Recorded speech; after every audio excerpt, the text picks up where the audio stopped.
snacks. What it do, snackers, snackettes, and snack X's? It's your boy Gage. I got Sin in the house, Jokes in the house.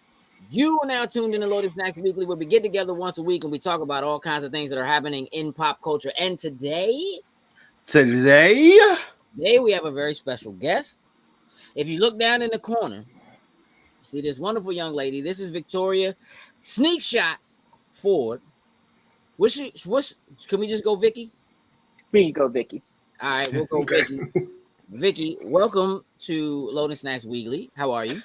I'm good. Thanks for having me. What up, Domingo? Yay! I'm representing for him since he's not here. I got on the shirt. Hey yo, hey yo! I ain't got no shirt yet, but I'm working on it. I got a check in the mail. I'm gonna send you a check, Domingo. So listen, I asked Vicky to join us. Again, we are spotlighting women who are creators. What's up, Candace? Throughout the month, it's Women's History Month, and Vicky is a wonderful, wonderful photographer with an incredible body of work, and we want to talk about that a little bit, if that's okay with you, Vicky. Because otherwise, I don't know why you're here. So I hope it's okay with you. I mean, I could just be here to watch. I mean, if you would like, we can. What up, Doctor Who? Vicky, give me a second. I got a little bit of a rigmarole, but I know you don't have a lot of time. What's up, Alfonso? And so, Vicky said that she would give us about 20 minutes. She got things to do. You know what I mean? Fair enough, yeah. Got some work. She got things to do. And so, we're gonna stick to that. So we're gonna. If it goes a little over, it's okay. If it goes, it's okay. Okay. Here's the thing: if you're having a good time and you want to hang out, you most certainly feel free. Yeah. Yes. If it's getting a little, I don't want to be here anymore. By all means, just be like, "Hey, I gotta bounce." Right. That's it. You know what I mean? Hey, Heather. What's up, Heather? What up, Heather? Heather, it feels like it's been a long time. I'm glad you're here with us. We're gonna skip Jokes and Sin's job currently. We will get to those at the end of the show. Most of y'all know what that is, so we're just going. You know what I mean? We're gonna get there. Right now, we're gonna focus on Vicky. Put the spotlight on Vicky. Okay, my brain went someplace else. I'm so sorry. I know exactly what you. I know exactly where it went. I know who she friends with. Exactly. What's up, Mark? Hey, Mark. Spotlight on the. All right, so listen, different spotlights. Vicky, while we are going to talk about your photography and what you do, I do understand that you have a good, solid geek background. I mean, come on, don't play it light. You know what I'm saying? So, like, here we are where people love comic books and video games and all that kind of stuff, right? See, Domingo, get out. Frosty's not here to ban you, so I can't do that. No, really? Not live from the Ibex, though. Nah, you know what I mean? No, we're talking like, let's go 88 live from the Safari Club. How about that? So, yeah, Vicky. So, Vicky, talk to me. What is this is kind of a thing I ask everybody who comes on. What's your pop culture poison? So, like, are you more of a movie person? I know you're a music person. That's goes without saying. Are you a movie person? Do you do cartoons, anime? Are you comic books? What's your weakness? Roman Reigns? No, So listen, She just shot the tribal chief. The tribal chief. I know you went to a wrestling show. She acknowledged them. Not so very long ago, and made some other people who might be on this very panel a little jealous. Just a tad jealous. Sorry? Is it Roman's fault that happened? So is like wrestling now your pop culture poison? All right, so movies, besides music, movies are my thing. Okay. But wrestling used to be my thing in the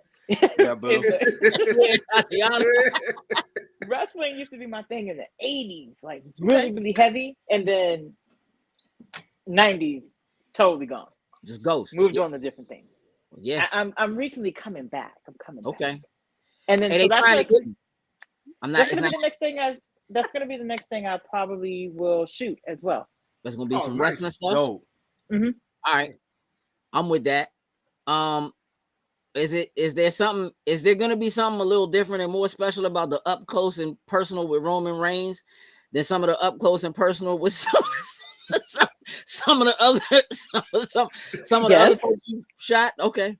No, right. I'm gonna treat everyone equal. Everyone is equal. Yeah, but is it gonna feel the same? Don't know. Haven't done it yet. She'll keep some special. She'll keep some special Alright. Roman pictures to herself. All right. See, he knows. Listen, I get it. I'm 100%. I'm with it. Yeah, wrestling. I'm like, can't wait. I'm with it. All right, so wrestling's kind of coming back. Who's your favorite wrestler from the 80s? All right.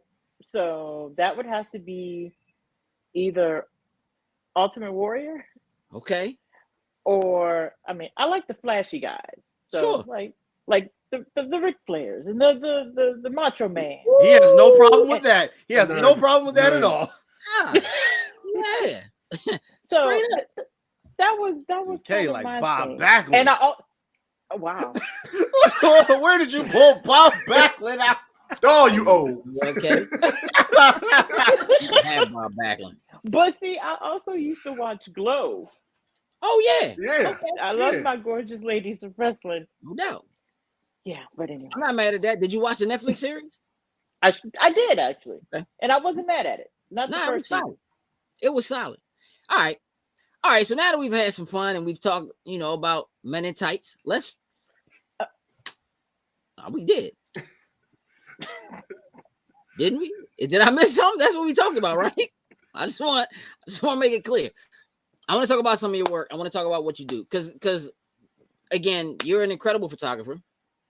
Thank you. And we've spent a little bit of time together, but we've not really ever talked about really what you do, right? Mhm. So I do want to dig a little bit into your photography background.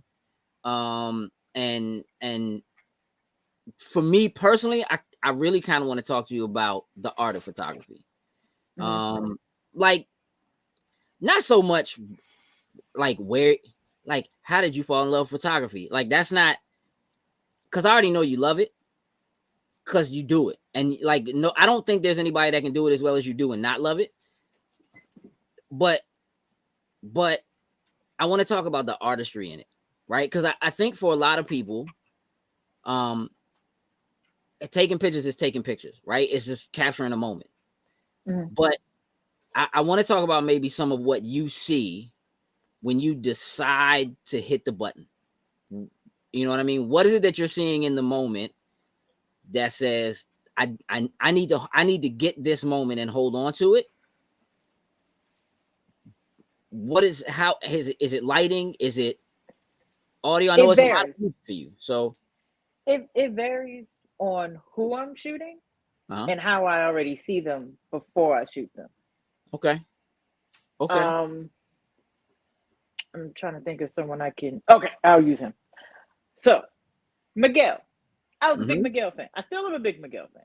Okay. But when he first came out, I photographed him when he opened up for Mary J. Blige, and he was much different than the Miguel we have right now. Right. Short hair. Different. Yeah. Well, Yeah. no, as far as photography looks wise, he's okay. short buzz cut, less flashy clothing. He had on like a sweater and sweatpants, but he made it his own style. Sure. And I already liked a few of the songs, so he always had good lighting. That was the one thing about him that he always had, even from the beginning. So photographing him during the Mary show, I saw him one way. Then he elevated like a few months later when he opened up for Usher. So he had more lights. He's in an arena. He has a little glowing microphone stand. So there's other things I see. I see him in a different way now. Yeah. So the one thing I always kept in mind with him is that his lights were always going to be great. Didn't know which way they were going to go, but I knew they were going to be something special. You know, So I always tried to catch his moments. By this time, I learned his movements. Okay. And then you understand how he moves from one spot and another to a stage, how he addresses the audience. Okay. And then someone else like with a Jay-Z. Yeah. We all see how Hov move is not going to change. Nope. So I already knew what I wanted to get from what he did. So that made it a little easier. Have you ever shot somebody whose music you weren't familiar with? Yeah. That's another reason why I'm one of the house photographers for IMP, which is 930 Lincoln Theater, Merriweather Anthem. Right. And there are a lot of people that I sometimes try to shoot that I may not know, just to get something different. Because I can always shoot people that I know, but someone that I haven't heard before, it makes me listen to their music. I was just gonna ask that. Do you try to listen to them first to see if sometimes? Okay, not always. Sometimes, not always, and sometimes I should, but. Well, hold on now. But when you say that, how would maybe not having listened to them at all change the way you might shoot them? Well, then that depends on lighting and the mood of the song. Okay. At least the first song. So or I'll just go back to my angles. Like I know I'm gonna go here or do this or do this. And then also if it's one person that's just gonna stand there in front of the mic, I don't have to do too much because I don't want to keep getting the same shot. But if a light change or something else changes, then that will change how I shoot it. Is that, when you being a house photographer, right? You shoot in the pit, but you're not always in the pit, right? Is it sometimes more important to get the crowd? Like, do you feel like I rarely shoot the crowd. Okay, so I'm weird. I feel that the camera is a very intrusive object. Sure. Okay. And not everybody wants to be photographed because maybe there's someplace they're not supposed to be with somebody they're not supposed to be with, or they like, I don't know you. I don't want my picture. Hey, listen, hold on. He said that like it was a flashback, bro. Like, he got caught. Oh my God. He was like, that was the first place my mind went to when she was saying it. I was like, yeah, somebody want to get caught up. Supposed to be here. Yeah. So there's only certain times I will shoot the crowd, and that may be at a festival because most of the time at an outdoor festival, they don't care. Right. Well, I guess when I say shoot the crowd, I don't necessarily mean like go up on stage and shoot, say, over the shoulder of an artist to the crowd, but I mean like behind the crowd to. If I'm standing in the pit, they're right behind me. So all I gotta do is turn around. Yeah. Or like if I'm shooting from what they call front of the house, which is by the soundboard. I mean, I'm gonna get some crowd shots, especially if it's a big crowd, but not a lot. Yeah. And they don't. Sometimes they play well in the pictures, and sometimes for me they just don't. It doesn't work out. For every photograph that you feel like is, I know how it is as an artist, right? For every photograph that you take that you feel like is good enough to share, how many do you not of like that almost same shot? Like if you're shooting digital, right? You take a lot of shots that are very similar to one another. Like how often is it? Is it one for every 20? Is it one for every 100? Depends. No, it depends. Just depends on where. It depends on where I'm posting it. If I post, I mean, honestly, there's a lot of stuff that I've shot I have not posted at all. Sure. And I should, but I haven't. Is that like do you give that work to say the artist or to whomever you've contracted? Like, do they have it and you just haven't released it publicly, or is it just that you haven't taken the time to put your work everywhere it should be publicly?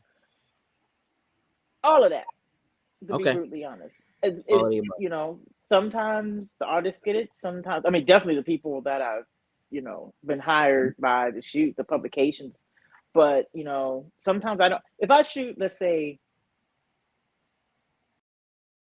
300 pictures, right? Okay. They're not getting 300 pictures. Of course I not. will go through all 300 pictures and I will narrow it down to 150, right? Let's say 120.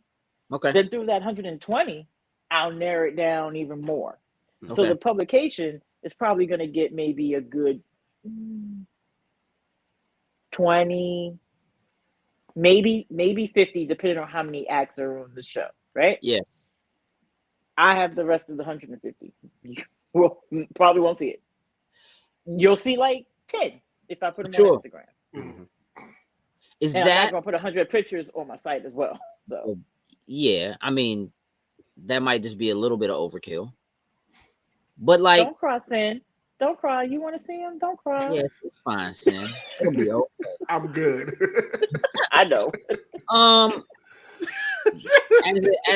As an artist, right? Like as a photographer, as an artist, the amount of work that you do, the amount of work that you shoot, how much of that work, as you narrow it down, would you actually edit? Would it just be, say, the 20 or 30 they get, or might you actually I go through when I go through all those 300, that's 300, and whittle it down to 150. I'm editing those 150. You're editing them as you're at least the 150. As I'm culling through them, that's when I'm making my decisions. All right, this one. Nope, not that one, not that one. Got you. But I've been doing it long enough that I have a rhythm. Sure. The one other thing I do is when I edit, I listen to the artist that I'm editing. Okay. Dig it. Do you ever specifically like listen to, say, like the song they were playing when you shot it? Is that helpful? No, because when I'm shooting, I'm there, but I don't know what song it is. Unless it's something. I mean, if it's something that I like, I'm like, oh, well, recently I shot New Edition, so I'm like, oh, this is crucial. I know this song, but I'm not listening. What's the ratio of pictures that end up getting edited out because you was doing a little bit of dancing instead of? No. Vicky has mastered the control of the upper body, and all we got is the legs that are moving. Keep moving. Upper body got it. We like, okay. We like a gimbal with it. No, that's Domingo. That's the human gimbal. That's the human gimbal. I'm not gonna ever. Nope, never. Never. Hey, but then you have permission to use it. What you want, whenever you want. All right, so listen. Here's what I want to do. I want to look at. I have some of your images. Okay. I want to put some up because, again, it's a video format, and I want people to see some of what you've done. Okay. We don't have to get like super into, but you've shot a lot of people, a lot of different ways. So like, all right. So, no, little bit of Roots action, little Black Thought action. I'm a old school Roots fan from like day one. Illadelph is still my favorite of their albums, but it's not their best. But it's one of my favorites. Not my favorite. I have a couple of favorite songs, but I think Things Fall Apart is a more solid album. So here's the thing. I know we talked a little earlier before we started, and I told you, like, I used to work at Sam Goody, and when that album dropped, I was working at Sam Goody, and I remember people being angry because the single that came off of that album didn't really sound like the rest of the album. It was really kind of the only, I'm gonna say, quote unquote, commercial joint they ever did. It was the radio friendly one. It was, but people didn't know. Like, I knew who the Roots were when that came out, and so many people were like, I don't know what this is. Dr. Who says your work is incredible. Well, thank you, Dr. Who.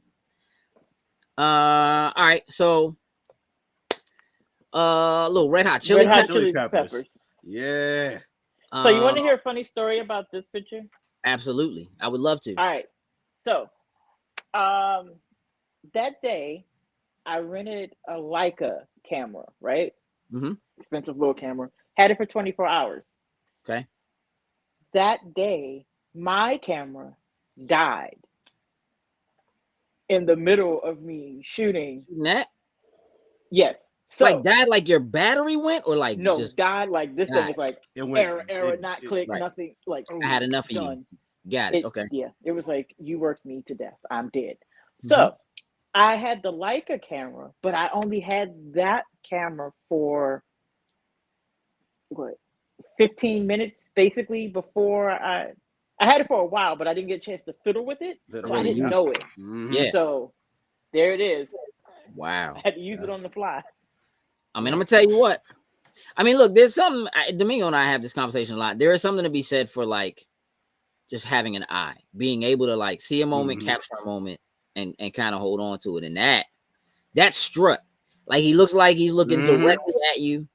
Flea is putting in work on the guitar, like Work. that moment, just like he looks so fulfilled in that moment. It's just it's dope. It's a dope shot. It just is. Let's look at this here. Oh. Because all your stuff isn't, I mean, a lot of your stuff is what I would call action shots because they're live performances, but you do have some stuff that's, is a little closer. It isn't quite on stage in the moment all the time. Well, that one was at that was Complex Con. Yeah, Complex Con in Long Beach a couple of years ago. 2017 or something like that. A few years ago. Yeah, pre-COVID. And I have a rapport with Pharrell. So I'm not going to say like that's my buddy, we best friends, but when he sees me, he asks about the family, how the family's doing, what's going on. So anytime I kind of need to pop a shot off, he's right cool. there. You're ready to go. It's just like get the shot. That's right. Yeah, it's a dope shot. New Kids on the Kids Block. on the Block. I love New Kids on the Block. I was dying to. Hey, listen, Wahlberg, friends. Are you? All right, hold on. Who's your favorite? Who's your favorite in KOTB? He's just right there. Okay, so it's Donnie. Okay, I mean, listen, that's cool. Listen, some people like Look, okay, I'm gonna tell you something funny. So I figured it out. I like the same member from New Edition and New Kids on the Block. They're literally the same person. Just one's black and one's white. Mike Bivins and Donnie Wahlberg. They're the same person. That's their point. Hey, listen, Tatiana said best concert ever. That was a great show. I The can believe mixtape tour was amazing. I believe it. Look, this shot of Mary J. Ooh. That's a dope shot. Thank you. That's a lot. That's a lot happening there. And the smoke in the back, like in the background with like the flame background type of thing, all at the same time. Like that's clean. Yeah, I mean, look, it tells a story. I can't tell if she's singing or if she's just telling y'all she about to sing something. But but you can feel the moment, you know what I mean? Like it just, it speaks. I'm gonna tell you what, I looked through a lot of your photographs. This is one of my favorites. The John Mayer one. Yeah, you have several of him like with this background specifically, and they all look dope. This joint, it's just something about the way that he's off center of the shot, but kind of centered in where the circle is in the background. And just the way it's lit. From the back it's dope with the uplight. That's a dope shot. Who haven't you shot you want to shoot? Besides Beyonce, maybe there's a short list. Okay. Adele, maybe Taylor Swift, just because she's her stage. Look, I'm not a Swiftie, and if anybody is, please don't. I mean, I watch. She got some bangers, whether you like her or not. She got bangers. Yeah, it's what it is. I think I like country Taylor a little bit more, but anyway, okay. I digress. Who else? No, I photographed her already. Okay. Short list already getting checked off. I mean, yes. I mean, if I would like to shoot Grace Jones again. So really, yeah. What is it about Grace Jones? She's an icon. She's iconic. She's a 60, 70 something, 78 something year old woman that can hula hoop better than probably all of us sitting here. Well, definitely. Like she Definitely, literally definitely got hula-hooped sent beat. an entire No complaints over here. 6-minute song. That's real. All right, so Grace Jones, Beyonce. Again, I'm Grace gonna tell Jones you. again. Okay, Grace Jones again. I just want to go over that short list real quick. Beyonce, Adele, Taylor Swift, and Grace Jones. Grace Jones. Hey, Grace Jones is good company in that short list right there. Facts. Definitely. Yeah. Heather said, because she Exactly. Jones, Because Grace Jones. Thank you. And I'm not. Yeah, but like I'm gonna keep it a buck. Like if we was doing one of them like Sesame Streets, like one of these things doesn't belong. One of But these she people belongs. I'm not saying she doesn't. Exactly, But yeah. if you saw that list, She would be the one that everybody would pick and say she doesn't belong. yeah. I'm not saying you couldn't It's because explain to people why she belongs. It's because all right, look, let's look at a couple more. Oh, wait. I can give. It's probably easier for me to give you a list of people that aren't here anymore that I would want to shoot than a list of people that are here. So we'll run that list down. I actually did take a photo of Prince before, but not performing. It was at a conference. So it would be Prince, Jim Morrison, Whitney Houston, Jimi Hendrix, and we'll stop it there. That's solid, right? I mean, I can't complain about that list either. Yeah. Sin, who would you want Vicky to take a picture of for you? Mike Jackson. Yeah. Hold on, but which Mike? Doesn't matter. Okay. It's not all the same. I gotta ask. No, yeah. It probably around either the Bad album. Yeah, see, Bad is a good point. Or Thriller. Yeah, that or the Thriller. One of those two joints. So, Ali, you would say Michael. He was literally that was the first concert I went to ever. Was the Victory Tour at RFK. My mom took me. And within the same week, my second show was New Edition. So, hey, that was my mom was my concert buddy. New Edition back to back in the same week. They were saying week or two. That had to be like being on drugs for a minute. Like, that week was lit. What? All right, hold on. When you saw New Edition, who was they with? Jesus. Was this New Edition with MC Hammer and Oaktown 357? Oh, sweetie. No, this is 80s New Edition when Bobby was still in the group. No, 80s, early 80s. We talking like there was no MC Hammer at this time. You talking Mr. Telephone Man. Lil New Edition. Yes. High pitched voice singing it. Mr. All right. Okay. We talking like first album New Edition. Right. Roughly, yes. Maybe like the second album. All right. Okay. When they all look like chocolate little gumdrops. When it's like, y'all not that dark though. But anyway. It's different now. Yeah. All right. Okay. All right. So a couple more pictures. Oh. So that photo. That photo was shot at the 930 Club. And it was the last time I saw Taylor back there. Oh yeah. And you know what stands out to me about this picture is that dude pointing. The person in the crowd pointing like that. Hey, like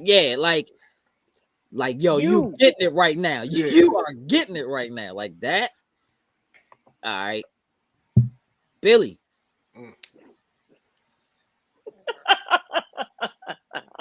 I'm only laughing because have any of you guys seen Swarm? No, I know about it, but I haven't seen it yet. And you're not going to watch it either.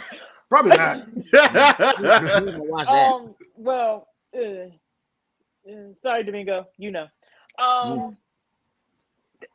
This was my first time shooting her. She was at the Anthem. She had a really, really, really pretty dope show. Her lights. This is not my favorite picture though, but I will tell you that like going through them, there were other pictures of her that you had that I liked, but this joint is giving crowd vibes in a way that's just kind of like, I don't know, it just spoke. And her yeah, crowd was crazy. Like she drank us. She had a bottle of water, and she drunk out of it and kind of backwashed it a little bit, put lid on it, boop, tossed it. They were they were fighting over that. Oh, they was like, backwash, y'all. man, They didn't care. Yeah, but it's Billy Backwash. that ain't regular. That's Billy Backwash right there. They had a little different. Yeah. All right. Okay. One more. The homie Anderson. He's one of my favorite people to shoot. That one was in Baltimore. It was him and Thundercat. Yeah. And that was on his I think it was the biggest teeth in biggest teeth, like TEF tour. Yeah. Yeah, I mean, you have again, a lot of people you shot. This is I want to talk to you about this. I want context for this picture I'm getting ready to show, okay? Uh-oh. Black. All right. So this photo, oddly enough, I'm sitting on a toilet. Well, I'm sure it is. That's even better. See, this is why context. So that was shot at the Fillmore in the artist dressing room bathroom because I like the wall and the light was kind of cool. But I'm literally sitting on the toilet and I got that shot. And then when I got up, the toilet flushed and we just kind of looked at each other like, hey. Yeah. I mean, that's kind of perfect with Lewis Black. That's a moment right there. Dr. Who said, how does one get to shoot with you?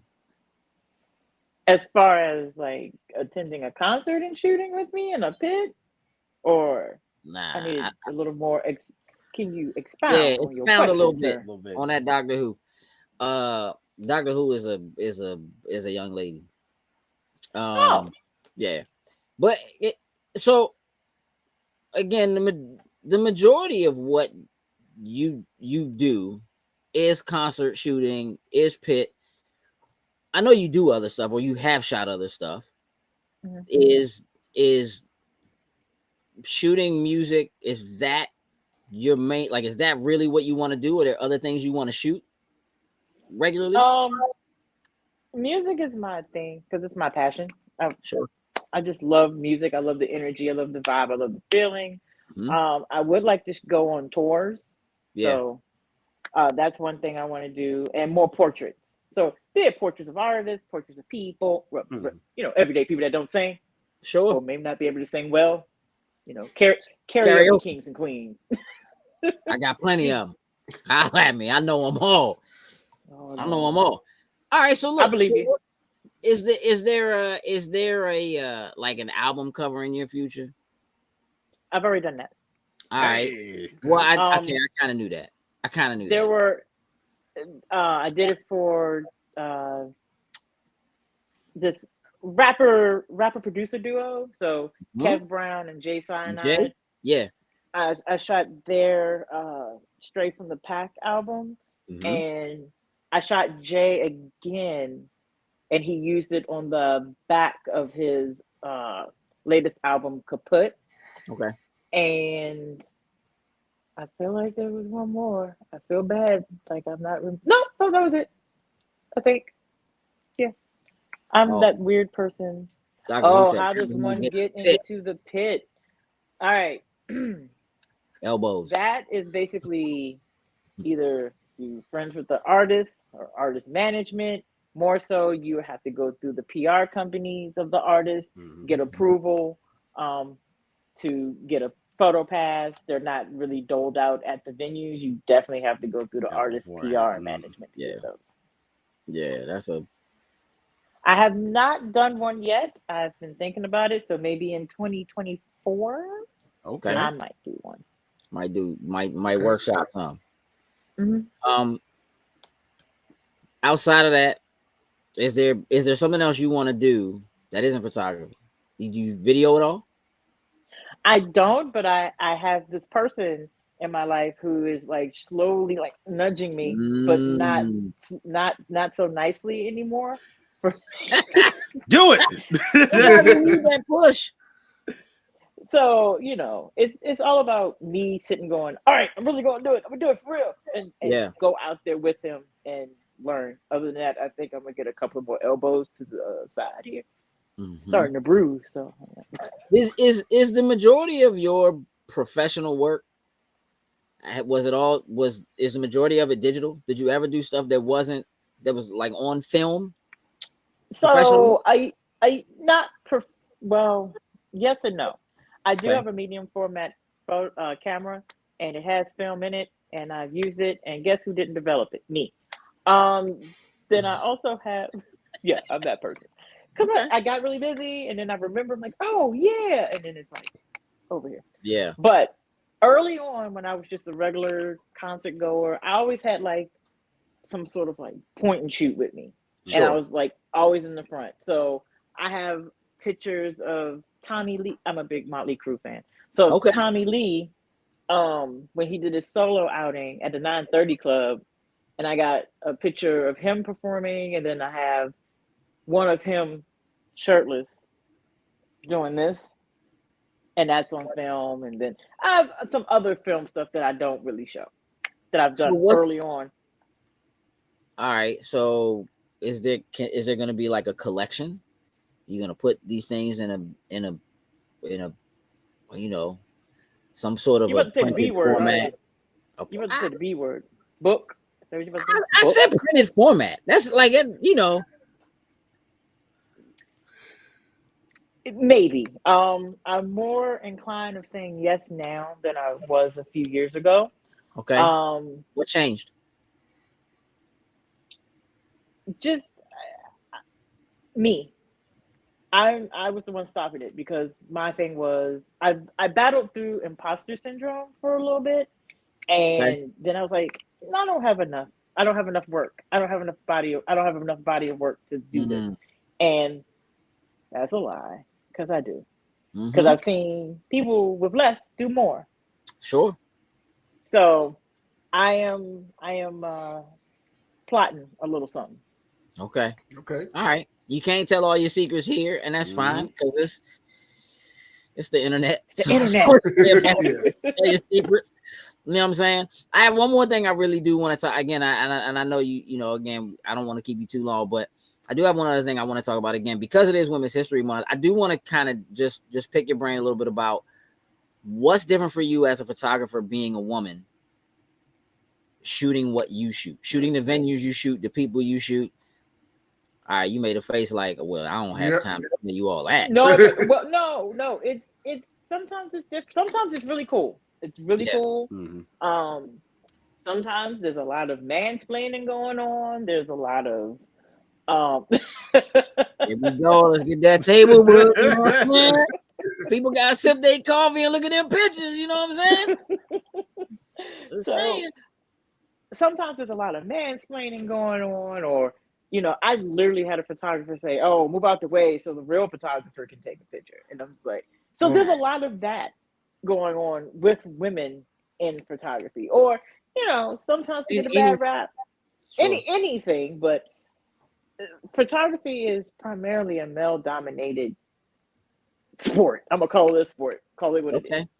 And either as a woman, you got to be a little. Sometimes you might have to be a little bitchy, just so they'll leave you alone, or that you can stand your ground. Or I figured out a way to stand my ground and not be bitchy as much anymore. Yeah, but it can be difficult, and there was a few times I was going to hang that camera right on up and just ride on out into the sea. The sea. Yeah, I'm going to ride into the sea. Okay. I mean, I get it. That's. I think it's a tough road, to travel in almost any profession.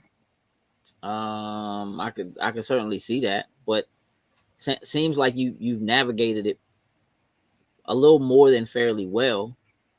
Navigating it's still sometimes it's still a battle, because during COVID, that was hard because there was nothing. Yeah. What venues do you shoot when there's nothing? Nobody doing concerts. So I pivoted into something else, and that that was kind of cool to keep the camera in my hand. And then some friends of mine had this thing called Small Wooden Box concert series, and he would take his loft and open it up to area rappers or singers, Like or local musicians. artists. Yeah, Yeah. he would do that, and then he asked me to come shoot. So I still had a little bit of that live music concert feeling. Mm-hmm. So that worked out. I mean, I dig it. Cool. All right, so people can see your website. It's scrolling across the top of the screen. I want to make sure everybody, checks that out. But Jokes, you can go ahead and throw that in the chat for me. Y'all make sure y'all go check out Vicky's work. Check out the Instagram. By her own admission, I think she updates the Instagram a little more often than she updates the website. That is true. That So- is very so- true. I literally just shot Keisha Cole and Joe, and that is already up on the Instagram, Boom. not on the Okay. website. Though. It's not on the website. Not on the Yeah, website. yeah, I Sin, guess do you so. have any questions for me? No, I don't actually. I already know your work. I follow am you. going to And, fight and you when I see you. fair enough. We can square. No we Michael can square. Jackson for you. Oh no. Hey, listen, can I tell you? Listen, all you need to know is Slim's real jealous because you went to see wrestling and he didn't get to go. Oh, that Oh, message when my right. man found when I told him. Oh yeah. I guess From Raw, and I went to SmackDown. So Go when it for it. comes back, I'm gonna go again. Congrats. I'm Enjoy. Have a great time. Why didn't you go? Jokes. Well, sir, I had to work. Unfortunately, I had to go to work. Ain't nothing stopping you from pulling the trigger and buying yourself a ticket and taking your ass That's a to real the. question. 'Cause he really just put that on another man. like, No, really because did. they had mentioned about us going to see it or something like that, and nothing ever came from it. And then I completely went to the back of my mind. I wasn't even thinking about it until the week of. Oh, don't worry. The next go around. Oh, we're going. So, hey, don't give me no. As soon as I say we pulling the trigger on these tickets. Believe it when we're there. All right, sir. I'll make sure you don't see your tribal chief. My travel chief. hey, dog, listen. you go. You've see acknowledged him. Orange Juice Jones whenever you want to. Acknowledge him. Hey, quit disrespecting Orange Juice Jones. Orange Cassidy, man. He's that guy. Orange Cassidy. He's an AEW. I can't. Yeah, I mean, whatever. Hey, Vicky, listen. Thank you so much for taking the time to Much like I said, appreciated. to come, Yes. come and hang out with us and be seen by the folks who usually only get to see us. Boo, you Probably definitely a little nice for this go round. you haven't heard him. Yeah, Tatiana, you know about that Orange Oh, Juice okay. Orange Juice Jones. Yeah, that's old school right there. Yeah, I really do appreciate it. Everybody, please just go visit Vicky's website. Go follow Vicky's Instagram so y'all can see all the wonderful, beautiful pictures that she's taking, all the things that she's shooting, and look out for some video because apparently some videos coming because there's some nudging and some pushing. There's some and some nudging and some pushing. Oh, and I'm random. So if you follow my Instagram, I'm really random. I mean, hey, can I tell you this? There you go, Oh, Dr. thank Who. you, Dr. Who. Let me tell you something. Random is what we do. Do random. It's almost a motto at Wow, a so certain clap point. it up. Oh, thank Yeah. you. Vicky, one day we'll have a different conversation and we'll just talk music because we could do that. I can't do that. I mean, we could do it here, but nobody's going anywhere if we start doing that. Well, you can always mix it in. I mean, movies and music. You can Hey, listen. always just.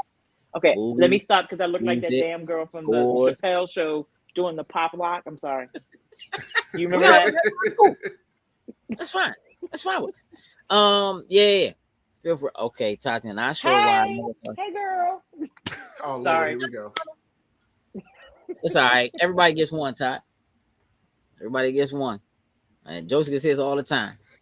I'm still waiting for that smack to come from right behind you. Right there. come right through the gun. Yeah. So again, Vicky, listen, if you want to hang out, you can. We're gonna start getting into some like pop culture news and stuff like that. But if you need to bounce, again, feel free. Again, I just want to thank you. We have to bounce because I have to edit pictures that I have not edited. Oh, Man. gotta See what I'm go. saying? I know that's And y'all better be on Instagram because they going there first. Yep. You know what I'm saying? That is true. You better be in the stories because they might hit the stories and not hit the grid. You gotta be You know what I'm saying? Down on the That spot does with it. happen sometimes. Thank you again. Everybody, please make sure you go and follow Vicky. Thank you one more time. Thanks for I really having appreciate it. me. Much No doubt. appreciated. Thank you for No being doubt. here. Thank you. Anytime. Anytime. Bye. Bye. Wait, I don't know how to buy. How do Oh, I just buy close. Just myself? literally just close the Yeah, Close just the close all you it, have to do is window. Just close the close window. the window. And I can that's work a it. camera, but can't work a darn app. All right. Hey. Bye. She said, I don't know No how to buy. judgment. I'm gonna take that anyway. It's cool. I like that. I don't know how to buy. Bye. Flip it. All right. There we go. That's how you All right, buy Jokes, you feel okay? You got all your space back down there? Down there by Yeah, yourself? I have room for extracurricular activities. Look at that. All right. I'm gonna let you and Tatiana have that conversation now. Nothing to do You with me. ain't seen Step Brothers? I have. There's only one thing about Step Brothers that I enjoy. We're not gonna talk about it here. Okay. We are not gonna talk about it here. So just Savage Gaming. What up, bro? Hey, so listen, real quick. Hit the no comment zone. That's what I'm talking about.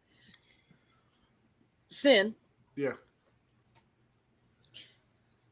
You have a PlayStation 5, correct? I do.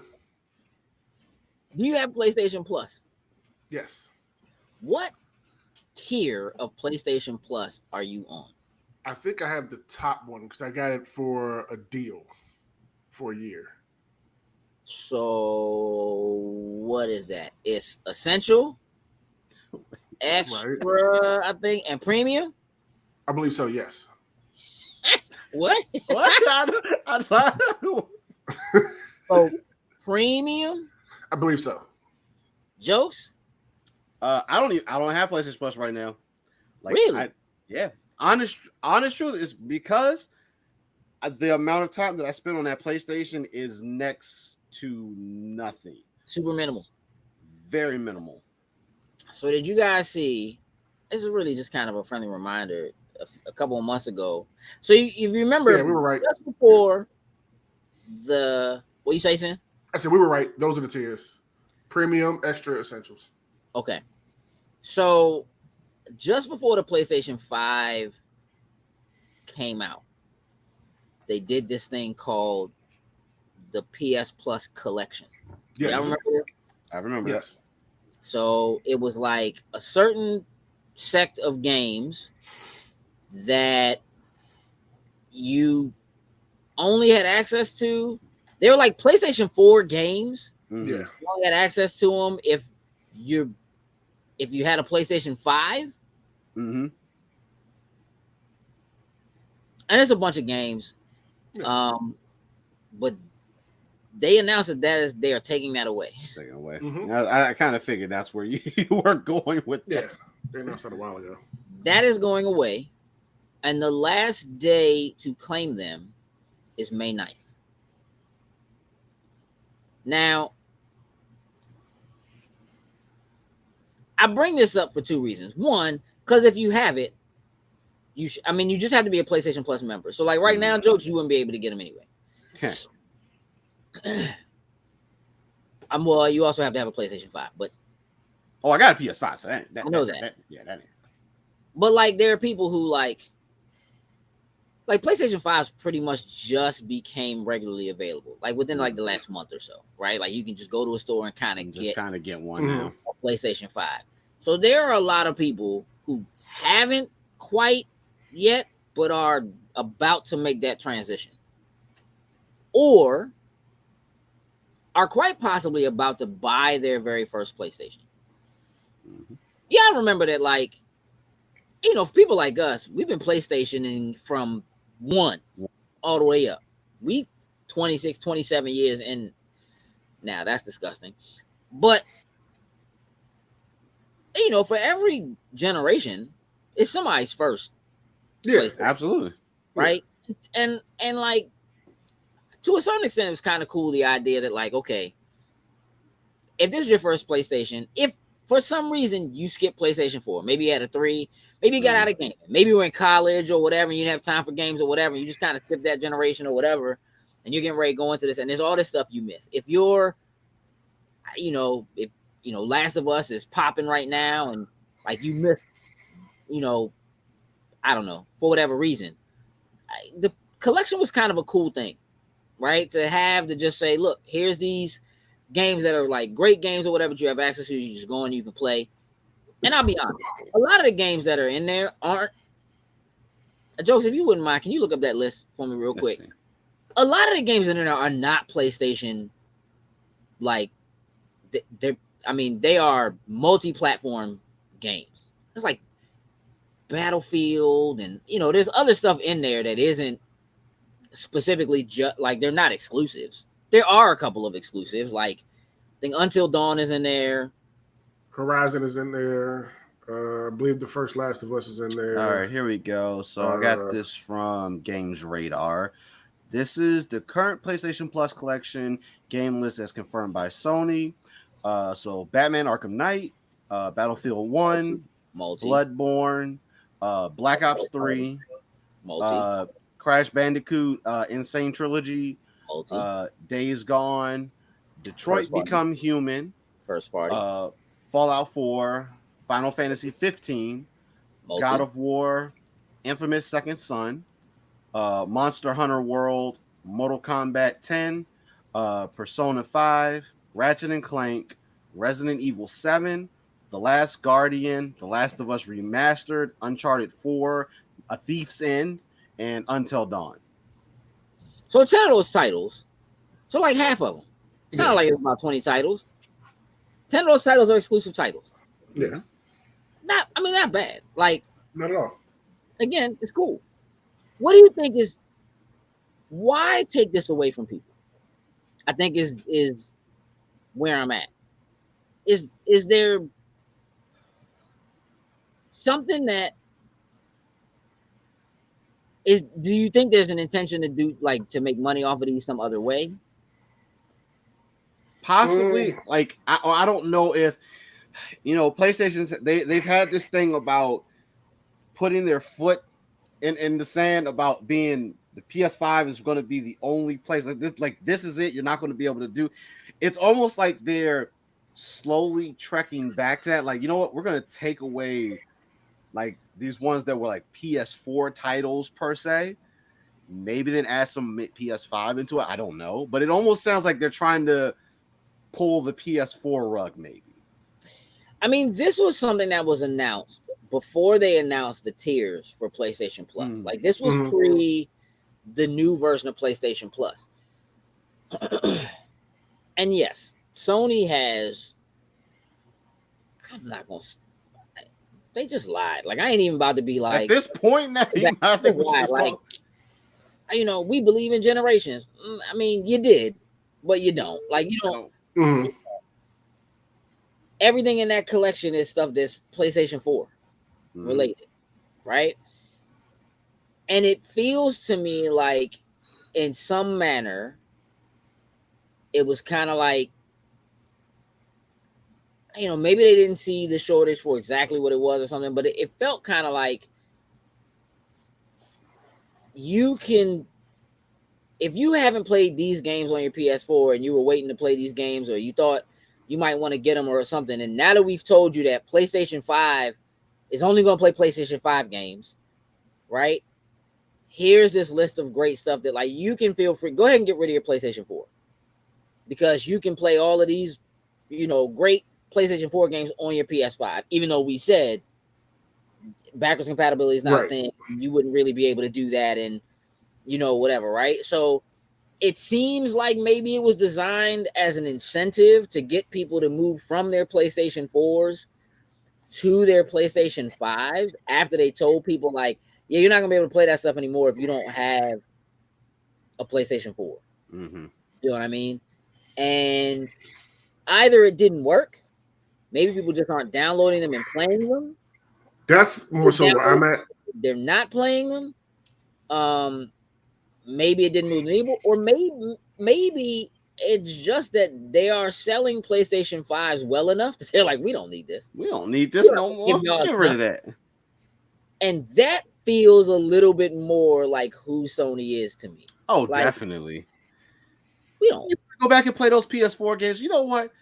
Go buy another PS4 and sit next to your PS5. I mean, but you're playing. But you can't use them or play them unless you have already shelled out $600 or $700, and you're paying a subscription fee. Mhm. So I am trying to figure out what the business sense is in taking these titles away, unless there is something else brewing. We're doing an Until Dawn TV show, and we want to do a remake, remaster, whatever. But even then, it doesn't necessarily hurt you for it to be available. Mm-hmm. Mm-hmm. It just seems a little strange to me, if that, you know. And I can't quite put my finger on it. But I mean, maybe it's not doing the numbers they thought it would. Then I seen the downloads like that. Because, like, for me, when I got mine, I had most of the stuff I wanted out of that thing. So I already bought so I didn't. So maybe like one thing I downloaded to try because I didn't, because it was there. Oh, okay, but I had everything already. So only other thing that I don't have, but I downloaded was the Shadow of the Colossus one. the Last Guardian. Last Guardian. Yeah, I grabbed it just because. Okay, let me grab it so when it goes away, I still have access to it whenever I do feel like sitting around and getting into it. But yeah, I think the PlayStation people who got a PS5 already had those titles in there, so it wasn't helping sitting there. You know what I mean? I mean, unless, like you said, new people the got early it. adopters, the people who spend that money or go crazy trying to find one and buy one first, are already super fans. Yeah, they're gonna have that stuff already. Yeah. Mm-hmm. So, like the people you say that's getting their first ever PlayStation or stuff like that, or getting back into it, that's fine for them. But they probably didn't see that the uptick they wanted with there. They're probably just scrapping it by now. What was that for? I just don't understand. But anyway, if you have a PS5, or if you're planning to get one and you want to have access to those games, and you're going to be on PlayStation Plus in some manner, any version of PlayStation Plus, May 9th is your cutoff. So maybe a little bit of time to pay for a month just to download and have access, but I don't know. There's a couple on the list. You won't be able to access them unless you pay to have PlayStation Plus after that. Yeah, so you know what I'm saying? Like if you're not, I mean, if you're not, I technically won't need it because mostly everything that I'm playing on that would be on PlayStation are most of those single player driven type of games. If I'm doing like multiplayer stuff like that, I'm on the box for the most part. Even though everything nowadays is crossplay, but I want all my achievements, so it's on the box. I understand. Trophies don't matter as much to you. I get that. I get it. I shouldn't do this, but I'm going to. So last week, WWE 2K23. You ain't gotta sound like that. I know, right?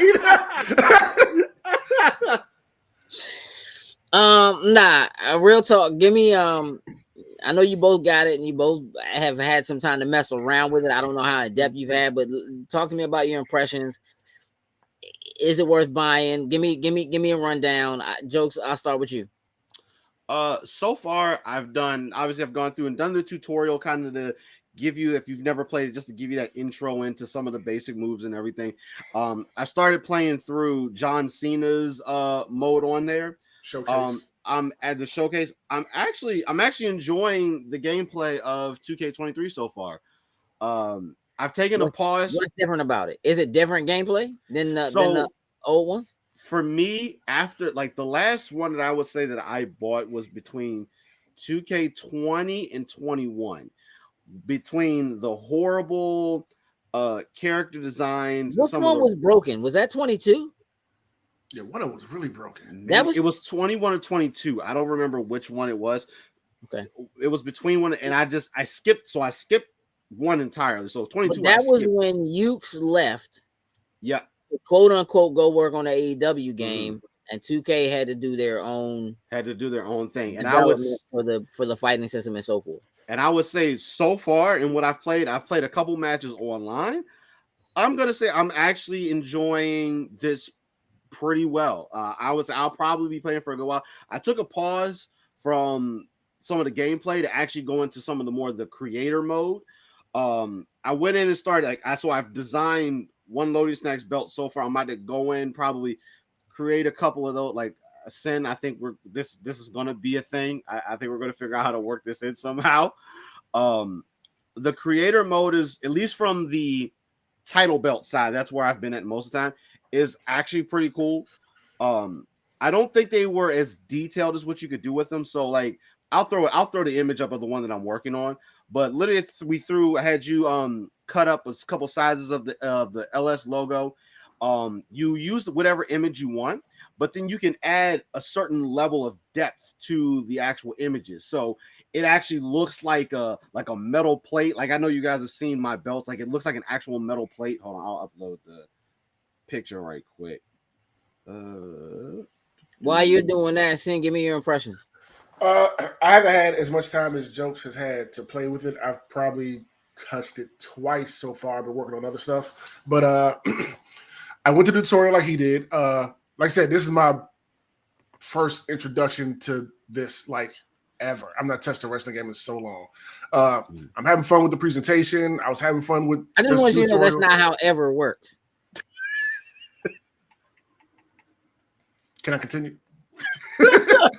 As long as you understand what I mean. Can I continue?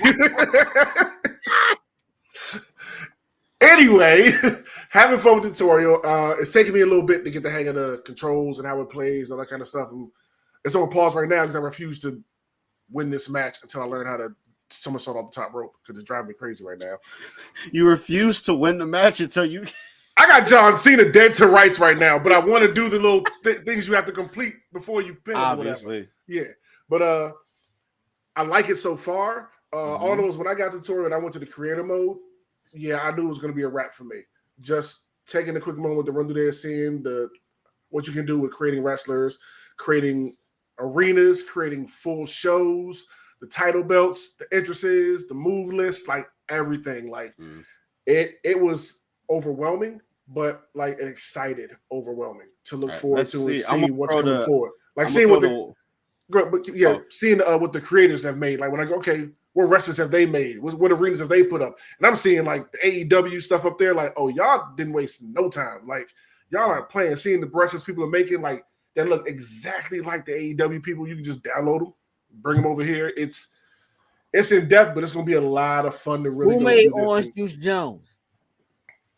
I don't know if I'm sure. I'm pretty sure there's one. Now I'm gonna go find him. I'm gonna find him and download him just because. Because that means Slim weak. He keep disrespecting this works. Orange Cassidy. Orange Cassidy. Oh yeah, it actually worked pretty well. So this is one of the. I've redesigned it a little bit. But if you look at like the LS logo, you can see where like around the lettering and stuff, like it's like raised up like an actual championship belt. Same thing with the world champion emblems on the side of it. I just love those small attention to detail that you can see on the belt for it. At the advice of Gage, I'm going to switch possibly the LS logo with the world champion, put that joint right square in the middle of it and put the LS logos on the side of it. But there's definitely going to be at least one Loading Snacks championship that's going to be out there. And I'm going to upload that thing. It's going to be a few. It's going to be a few. Gotta have a women's division. I don't care about this. I can see that I'm about to be fully committing, and he's going to waste my time in Photoshop. I need an Intercontinental belt. I need a hey, listen, when we championship belt, a Loaded Snacks, such and such belt, and I'm gonna be in that. We're gonna make this Loaded Snacks arena. Hey, pay-per-views, all that stuff. Just gotta forget what we call them. Hey, one of those is just called snacking and hanging. Like that's y'all don't make the spoiler boys. Oh no. Gage, we're the spoiler boys. That's our stable. Yeah, come on now, that's happening. That's a triple tag team jump. Yeah, the trios belts, Jokes. Hey, I wish WWE had trios championships, but they don't. I think we can create. I don't know if it'll let you create trios championships. That'll be something I have to look into. But outside like the things we've talked about, the only other thing I have jumped into, my faction mode. So this is one of the things that typically, like when I was playing like Madden, how they have like their ultimate team.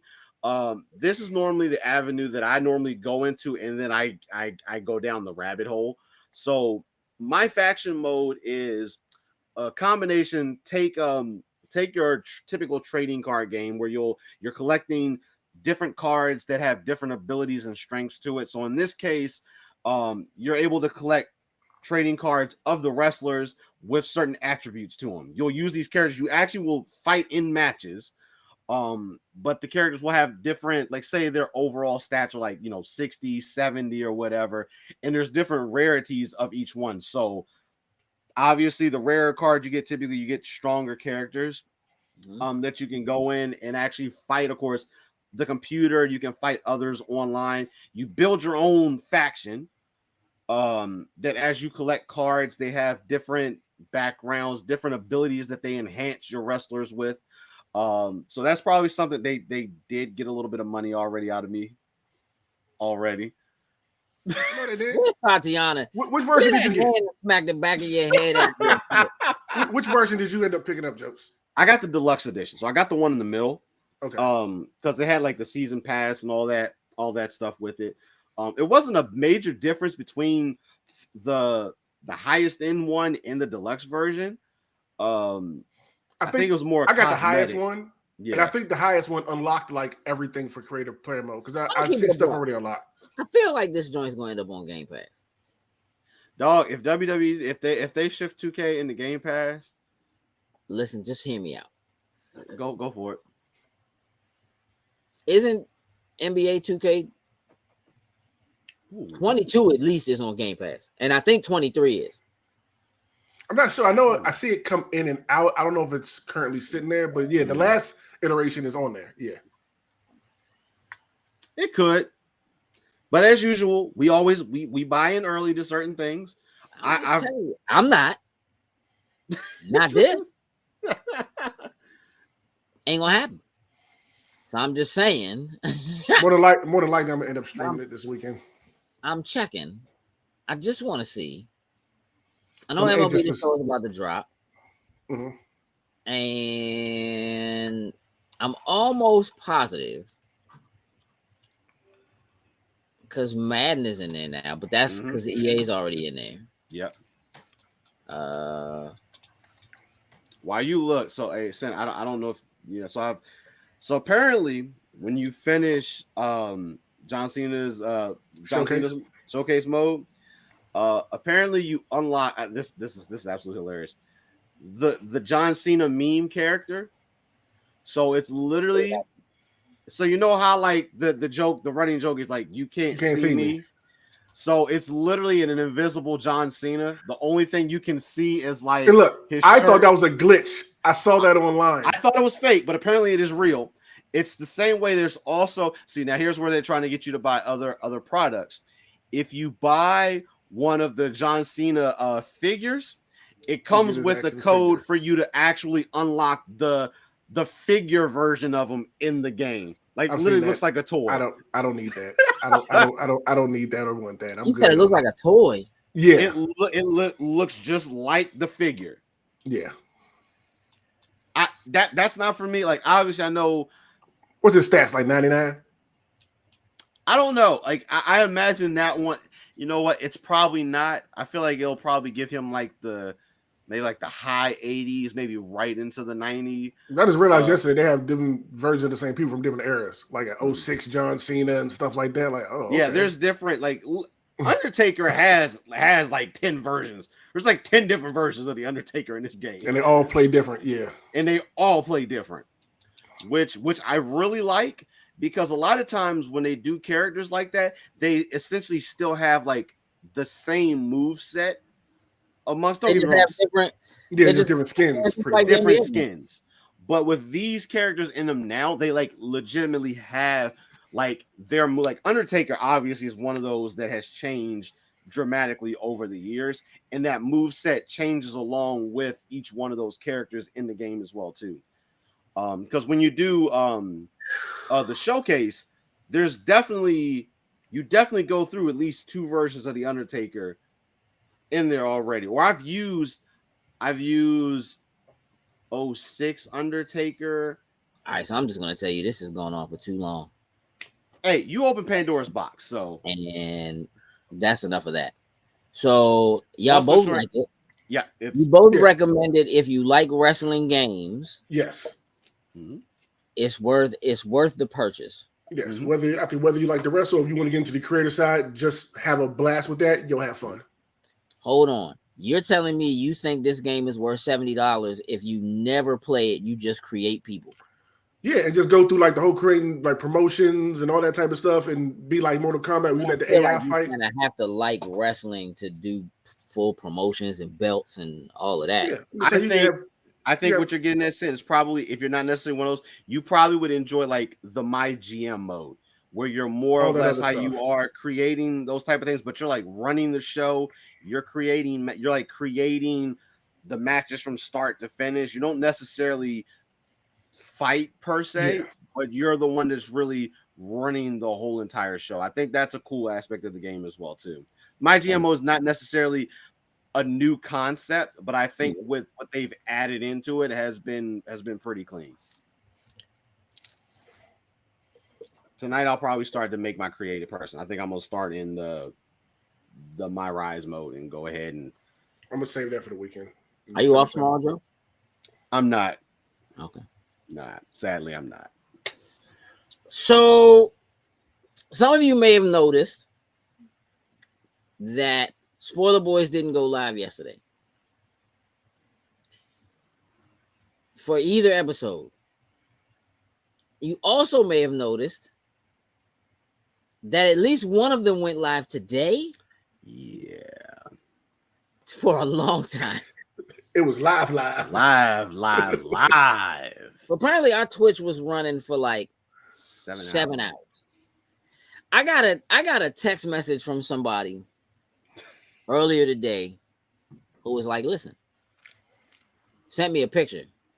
Twitch says you've been live for like 3 hours and your screen is black. I don't know what's going on. Now, Jokes, have you since gone on to Twitch and it stopped. So at some point between you didn't go in. Yeah, it stopped at some, because it was shown we were live. The second episode of Spoiler Boys that was supposed to go up got negated. Never did. Yeah. I'm not sure what happened. None of us are. Here's what I will say. Today, unfortunately, unbeknownst to a lot of people, it was announced that there are going to be about 400 people laid off from Twitch. I did see that. Now, this isn't specifically just specific to Twitch. This is Amazon. Amazon is laying off like 9,000 people. Amazon owns Twitch. So Twitch falls in that bag. And right now, the fallout is they're saying probably somewhere around 400 people. The problem is they have not told people whether they are laid off or not. So they see that in a post somewhere, an article, and that's how they find out. And not knowing that. Or something like that. Yeah. So basically, there was a tweet and there was like an email that then went out internally from the news. So one of the CEOs just left Amazon. So there was an email that came out internally from the new CEO saying, you know, like, this isn't the way we wanted to happen. He was just kind of talking about you. Hey, brother. Thanks for that heads up on that Twitch just kind of running today. So here's the thing. There've been a lot of shakeups at Twitch specifically recently. And, you know, Twitch is cutting into the money that they give to partner streamers. That's going down by like half. Right. That was part of it. Few CEOs left Amazon. The current CEO kind of had to then go in and say, hey, this isn't really the way we wanted to say it, but yes, it is true. We're going to be laying off people. And they're going to let them know sometime over like the next week to 2. They're supposed to start telling people whether or not they have a job or not.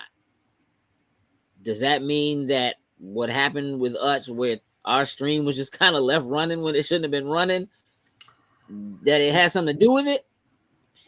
Who knows? Possible. Probably not, but it's possible that somebody was just like, I'm going home.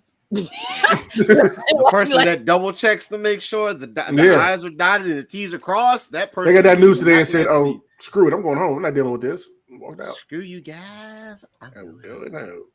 There's an you know, look, the bubble is bursting, right? Their COVID created work and created jobs in ways we had never seen before. Keg is winning, and once YouTube figures it out, game over. I mean,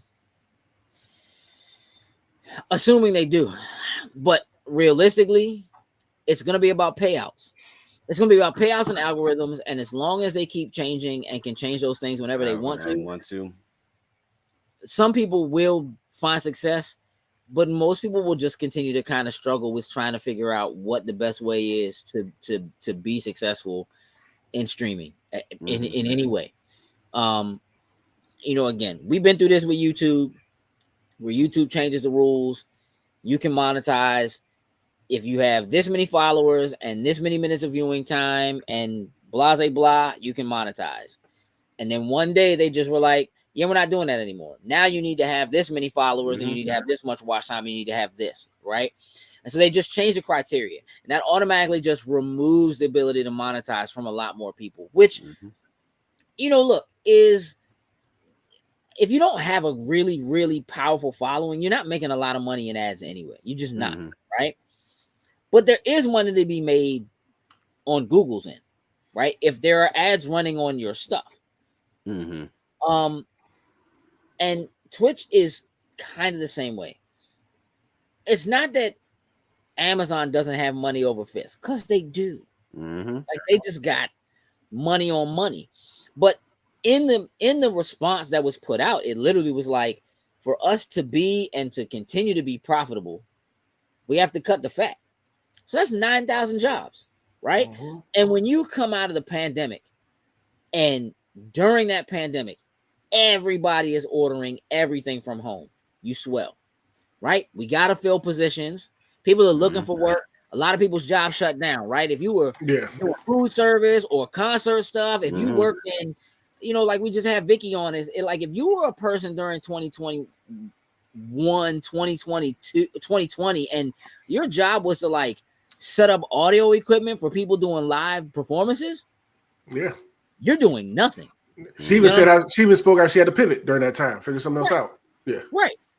So maybe you figure out how to, well, I can do audio for people who are doing online stuff or whatever, and you move and you pick up a job at Twitch or YouTube or something. And that bubble is bursting at the seams, because it's not just, so a lot of what's happened, and this is Fallout. And so I kind of need to explain this.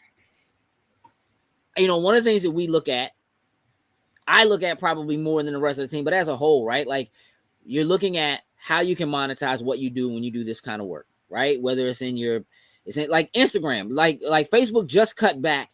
They were paying people out for reels. They just cut back. Like, we're not doing that anymore, right? So now people have to find, who are making money doing that, have to find other ways to do it, right? And basically what they found was the model that they were using, where eventually they went from allowing you to make reels that were only a minute to making reels that were 10 minutes. Well, the reason why that changed, whether you realize it or not, is because their ability to monetize on something that's only a minute long basically doesn't exist. You can't really put ads on something that's only 60 seconds or 30 seconds or shorter, right? You have all these people who are getting all these views and building up all these followers, just putting out like 7 or 8 second clips, right? You can't put ads on that. So let's give people more space and see if they create longer content, and then we can find a way to monetize that. And it didn't work. So the other part of that is that people are back to work. People are going outside. People are taking vacations, and they are not sitting in front of a screen 24/7, consuming anything you put in front of them consistently, meaning that the money and advertising dollars that come from the companies who want to pay to have people see their products is gone. I have listened and talked to countless people who have podcasts that are successful, super successful. Like that's all they do is do a podcast, right? And you are beginning to see, if you listen to any podcast or anything like that regularly, you'll begin to notice that they have shifted where their ads are placed. Many of them are at the very beginning of the show now. They didn't used to be. They would happen in the middle of the show. They might not happen to the end of the show. Now they're at the very beginning because people are falling off. There aren't as many people, and they have to front face that kind of stuff. And advertisers are willing to pay more money to make sure that their ads do get heard by making sure that you agree to put them up front. Not somewhere in the middle, not peppered somewhere along the way, but right up front. Because if you want them to continue to advertise with you so that you make money, and they want to see a return on that investment, they want to be more sure that they're getting that. So because that has gone away and that advertising isn't there like it used to be, the money that was coming in to pay for all of those people to have those there anymore that were filling the fact that so many people were watching so much stuff doesn't exist anymore. So all of that is just falling out, and it is more or less going back to normal for whatever we can call normal. Right. Right. So, and listen, my condolences to anybody who may be affected by the fallout of these layoffs, right? That's always terrible. You're going in the spring. It's getting nice. I'm sure people are planning vacations or you know what I mean? And now you have all these people that now have to try to, shift and find something, or are stuck in a limbo for like the next 2 weeks, wondering whether or not they're on that list. Laid off, or if the person next to them is going to get laid off while they don't, or whatever that may end up looking like. And I'm positive is super uncomfortable. But we're talking about people who probably honestly picked up from wherever they were, left their lives behind to move and go to wherever Twitch said, hey, we have a job for you. Come down here. We got, and you thinking, man, it's Amazon money. Because the truth of the matter is, if you look at Amazon's profits, it ain't slowing down at all. Oh no. But they're going to. Because any profits that you're seeing from them are profits from last quarter and the quarter before. And now what they're having to do is go back to, their people and say, all right, so we're going to bring down what we thought we was going to hit, right? So they changed the plan. So they still might hit or go above what they say they're going to do, but they brought it back. That's what they originally said. They changed it. And so now that's different. And the advertisers are going away. So the additional money that they need to be able to hit those, that's part of where that's coming from. So it's not that people are buying less. People might be ordering online less. People are not hoarding the way they were. Like, people just ain't buying toilet paper as soon as it pops up, dog. Like, it's not like that anymore. Hey, that was a horrible time. That was terrible. You know what I'm saying? So it's just, it's changed, and it's affecting things. And look, we may see it, right? It may happen across YouTube, across Twitch, across any service that does something like, provides a place for people like us to do something like what we do, and for you all to watch something like what you're watching currently. So just kind of be aware and pay attention to it. And if you're not, look, paying for like I pay for YouTube Prime, so I don't have ads, but I'm paying for it. So there's money that is going to people to support the stuff that I watch, right? But man, listen, as annoying as it might be, if you have an ad blocker, maybe consider not. That don't just run. Here's the thing: I'm not big on targeted ads. Like I hate it, right? I hate the whole like the cookies and they're trying to send you stuff, but you all know it works. When y'all scroll Instagram, dog, shoes, that don't know. The next scroll is that. Yeah. Don't act like you don't ever use it though. Don't act like you don't never buy none of it, or it doesn't like it's there and you're like, I kind of was just thinking about. That's part of it, right? And to a certain extent, I'd almost rather have targeted ads than have a bunch of stuff I'm not interested in. Not even interested in at all. No. I listen to a lot of podcasts from IGN. IGN is a multi-million. They are the largest pop culture media company on the planet. Period. All of their podcasts for like the past 2 or 3 months have had like a disclaimer, like a B-roll in the beginning of it that literally says, hey, we have a survey that's up that you can go and you can take to tell us what kind of ads you actually want to hear on our podcast, right? Because they want to have that feedback, that information to show the advertiser, say, yes, still pay us. And yes, it's still worth it for you to advertise with us. They're literally asking people for the data to get the feedback and the information so that they can give you ads, but give ads to you that are that you actually care about. Ones that you care about. That they want, which is honestly literally no different than the targeted ads you get when you're scrolling online or you're, scrolling through Instagram or whatever it is. It's the same thing, except that's doing it automatically. And if you listen to podcasts, it doesn't know. And so they're looking for ways to basically do that same thing. And they're not the only ones who are doing it. So, just kind of, keep it in mind, right? That like, if there are people who you like to watch, if you watch a lot of YouTube, do the things that they're asking you to do. Actually hit the like button. I forget a lot. I try to go in and the people who I follow and I watch a lot of their stuff, I honestly do try to remember to go in and hit the button, right? I don't always. I'm not great at doing it. Sometimes I actually have to go back and look at my history and be like, I did watch this whole thing. I did like it. Let me go throw that like right quick. Yeah. Or whatever, right? Subscribe to the people. There have been people who I've been like, I watch their videos all the time. And then like I hit the thing and I'm like, I'm not subscribed to you, and didn't realize it, right? Just do those things because it could make all the help. Right? It really does. And so, finding ways to support. Doctor Who always says it. Create anything you like. Absolutely. Like hit the button. That feeds it to other people who hopefully will hit the button, right? Leave comments, because comments tell the algorithms, oh, people are talking about this. So whether they love it or they hate it, it's telling them one way or the other. Yeah, it's something. Put it in front of more people. Guys, put it in front of more people, right? Which is why, honestly, people don't care if you hit the like button or you hit the dislike button. It does the exact same thing to the algorithm. It just tells them people are interacting with this. Show it to more people so that more people can interact. Oh, people hate this. Put it in front of more people. Everybody wants to see stuff everybody hates. It's just how people are, man. It's like that's why the news exists. So, it's like car accident. Why people slow down? You know it. You see it in traffic every day. Yeah. If there's anything that tells you how the algorithm works, seen it if you've ever been in traffic and there's an accident on the other side of the road. The other side.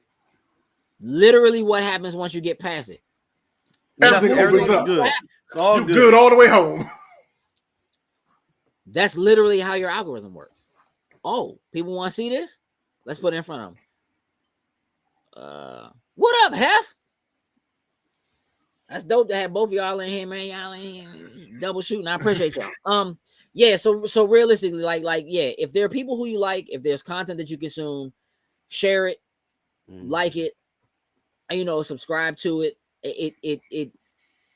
It's minor, but it does make a difference. And for the kind of things that are happening right now with these companies and the way they're having to lay people off, what's happening with the bubble, it makes it. Just hit that button. That's right, yeah. So we got one more thing we got to do. I do want to mention that GDC is this week. So there's been a lot of GDC week. Yeah, it's GDC week. There's like 15 demos up on Xbox right now that are GDC demos. That are live. So it's GDC week. A lot of information coming out of that. We'll talk about it next week when we know what it all is. We're not going, but there have been a couple of things. We're gonna share a couple of our favorite women, female creators or authors or artists. Let's go around the horn. Jokes. I'm putting you on the block. On the block. You're on the block up first. It's been a long show, man. So let's knock it out. Not that this isn't important and we don't want to spend time on it. Right. Yeah. Oh yeah, no. Let's see if this actually will cooperate. It might have a picture. Good friend. Yes, it actually cooperated. But Jocelyn Short. I've actually fortunate enough to go to school with Jocelyn. We actually we played in the band together, so we both played trumpet. I knew she was talented, but it wasn't until we went to one convention. I forget which one we were at. It was BlurCon. I think it was one of the BlurCons. And she had a table, and I was like, that's not true. It wasn't BlurCon. It was something else. I want to say it was like AwesomeCon or something like that. And when I saw the table, and I was just like, wait, what's going on here? Mm-hmm. And of course, she's an illustrator. She does some concept work. She does some dope stuff. She has her own creations up there, and a lot of her things have their own type of stories and things behind them. Jocelyn makes some pretty dope stuff, and she's evolved over time. Like we saw her at MacFest, and like literally she had a whole new slew of things. She's like, I got play mats, I have all these different things that normally she's like, I wouldn't dabble in this, but yeah, folks like it. So Jocelyn's an awesome creator. I'll have one of her links here that I'm going to throw in here that will give you access to all of her stuff. Amazing person overall as well too.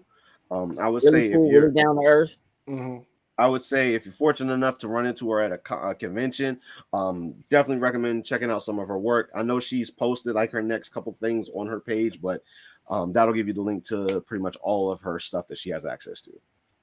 Awesome. Sam, what you got?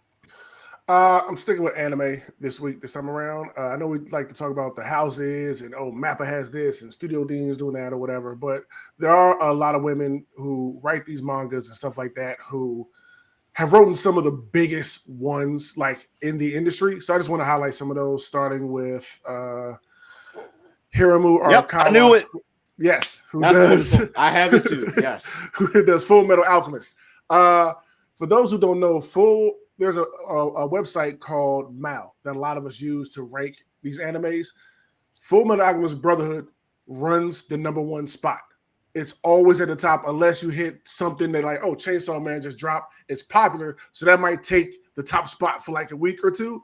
But Brotherhood always jumps out there. It is revered as one of the best anime series of all time. I'm going through it. I think I'm on episode 16, but I saw the previous one, just regular Full Metal Alchemist, where it was loosely based off of her manga. I really enjoyed it, thought it was great. But then you find out Brotherhood, which came out years later, is like an actual, it's the manga. Just the manga adaptation. Yeah. So, and everybody talks about how great it is. So, and I know it's a really, really big deal among anime people. So I want to make sure I spotlighted and highlighted her. Dope. I'm gonna throw this. I had this up, but you know how the system be acting sometimes. So yeah. This again. Wait, yeah, this one. So this is a friend of ours. This is Susan Quilty, who is an author, and I cannot sit in front of you all who know me pretty well and pretend that I read any of her books, because I don't be reading books. She don't listen. She don't do books with pictures, and so therefore, I'm out. Not for me, right? But here's the thing. Susan is really cool, really down to earth, and what she does have that did speak to me is she. So this, hold on, because this pushed my other image out, which wasn't there. Give me a second. Let me grab this. So while this particular image is of a book, okay, this book in particular, Freely Written Volume 1, what this is a collection. So Susan has a podcast called Freely Written. And I really like the concept of it, and this is easy for me. So basically the concept of the podcast is that she gives herself a prompt, right? So every episode of the podcast is about 10 minutes, give or take, right? She gives herself a writing prompt. So the prompt might be like mustard, you know what I'm saying, or something like that, something very simple.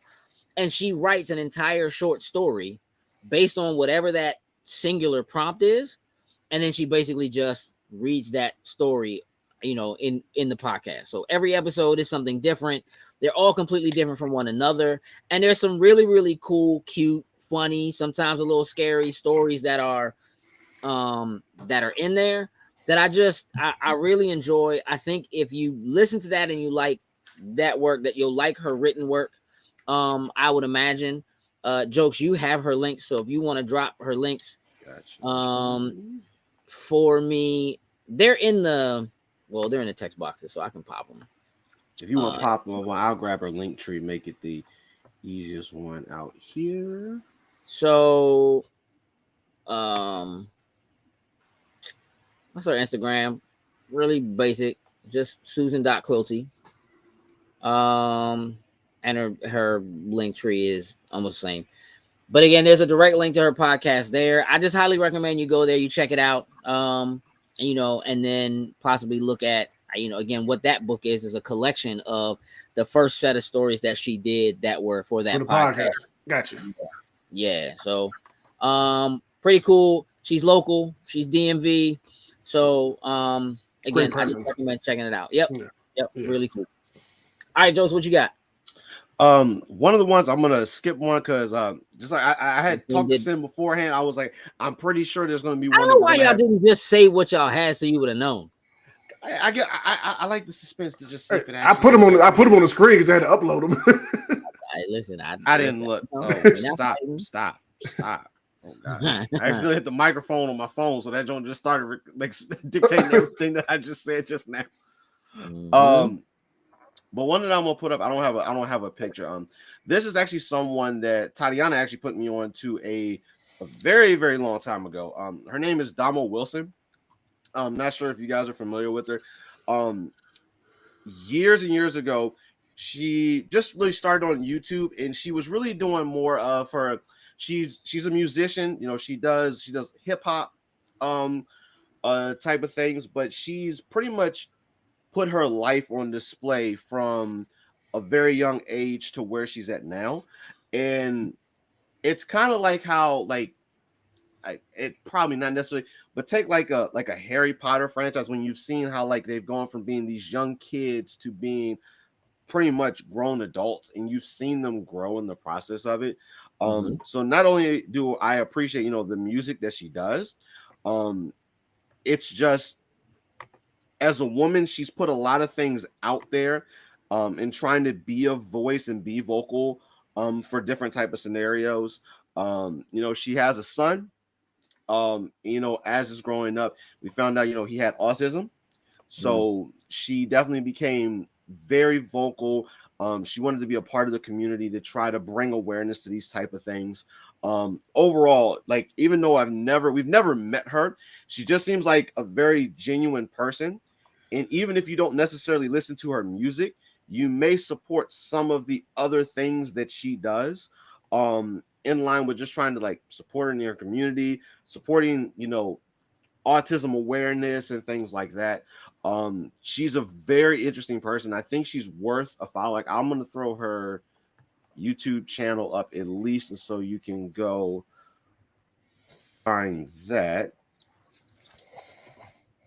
But I know she'll have a lot of other links on there for like her music, and like she does blogs on virtually like her whole life. So if you're someone that likes those type of channels and streamers, I would highly recommend going and looking. I know you may not necessarily want to go back to the very beginning, but she does kind of summarize some things of her life in different videos to kind of get you up to speed where she's currently at now. But she's a pretty dope overall person. Cool. Sin? Yeah, y'all will recognize this anime, I'm sure, with such real quick, ease. man, by the way, if y'all have any suggestions or anybody and y'all want to throw them in there as well too, so Joe's can pull them up and pop them on screen. We be more than happy to share if there are some authors or some creators or artists or whatever that you just think people should check out. But again, we're just trying to support dope females right now. My apologies, and continue. No, it's all good, brother. This next person I want to highlight, the anime that they are behind. I'm pretty sure everybody in the chat, even if you don't watch anime, you know what it is. And that is the creator of Sailor Moon. Yes, Naoko Takeuchi. I mean, it's Sailor Moon. You know what I mean? Like, it's one of the biggest franchises and most recognized franchises on the planet. Like, you have Dragon Ball Z for the boys, you had Sailor Moon, for the girls. And it is one of those images, even if you've never seen an episode before, when you see a Sailor Scout out, oh, that's Sailor Moon right there. You at least know their name, you at least know that. What up, Wiz? And the fact that it's gone so strong for all these years to this day, like, it's just an amazing thing to put something out there for young girls to get behind. And a fun fact, she actually created these characters because she didn't have friends at the time and wanted to make characters of the type of people she wanted to be friends with and hang out with. And it grew, and we have Sailor Moon here now, 2023, still making new content and still just as big and just as popular as ever. So I definitely want to give her flowers because that's amazing. Yeah. Now she got a bunch of friends. Yeah. Yeah. Okay. N.K. Jemisin, fiction and sci-fi author. Okay. N.K. Jemisin. I like it. So I'm gonna highlight again a friend of ours. This is Cerise Rennie Murphy, DC native, really just cool and down to earth and incredible author, who again, these books I haven't read because she doesn't make books with pictures. Sin. Yeah. But listen, she's really tight with people who we know who make comic books, and I'm like, listen, y'all just collabo, bro. Collab, and you got it right. You get the visuals, and you do the writing. Make that happen. Hey, look, I completely feel beat because somebody reached out to me yesterday, and day before yesterday, it was like, hey, the book. Let me know when you finish. I'm like, hey, bro, it don't have pictures. Like, I'm trying, but down. Hey, listen, let's keep it a whole buck.